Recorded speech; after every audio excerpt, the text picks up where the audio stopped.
D'abord, je voulais surtout qu'on ait un livre qui permette d'ouvrir enfin un vrai débat sur le travail de demain. Tu voulais faire un livre qui parle du futur du travail et que tu voulais le faire en mélangeant des acteurs du monde du travail, que ce soit des grands patrons, que ce soit des syndicalistes, que ce soit des jeunes militants. Ils vont tenir leurs propres propos, dire ce qu'ils pensent du futur du travail. C'est aussi une espèce d'état des lieux de où est-ce qu'on en est aujourd'hui. Et il se trouve qu'aujourd'hui, j'ai 2 enfants qui sont sur le point de rentrer dans le monde du travail.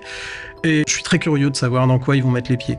Alors, il y a quelques thématiques qui se dégagent, qui sont très structurantes du monde du travail d'aujourd'hui et encore plus de demain. On est face à une innovation qui touche les cols blancs, les travailleurs de la connaissance pour la première fois, qui va interférer avec les cols blancs. Dans le passé, ça a toujours interféré avec les gens qui avaient plutôt des métiers manuels.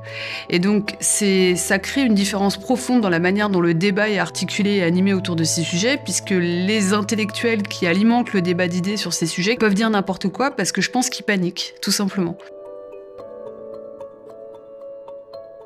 Vous voyez bien que cette hyper-ubérisation, finalement, nous télescope assez brutalement parce que c'est un libéralisme très fort, très dur et sur lequel on ne sait pas mettre un visage. Donc là, encore une fois, il va falloir se reprendre en main pour définir quel type de société dans laquelle nous voulons vivre et dans laquelle nous voulons travailler, en considérant que le travail n'est pas une valeur. Le travail est un moyen. Le travail est un moyen d'épanouissement.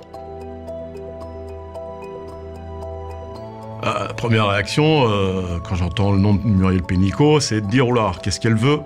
Puisqu'on s'est connus dans d'autres circonstances et dans d'autres responsabilités. Puis après, comme je suis convaincu que la question du travail est maltraitée dans ce pays, d'avoir un projet original, notamment une BD sur cette question, j'ai dit oui.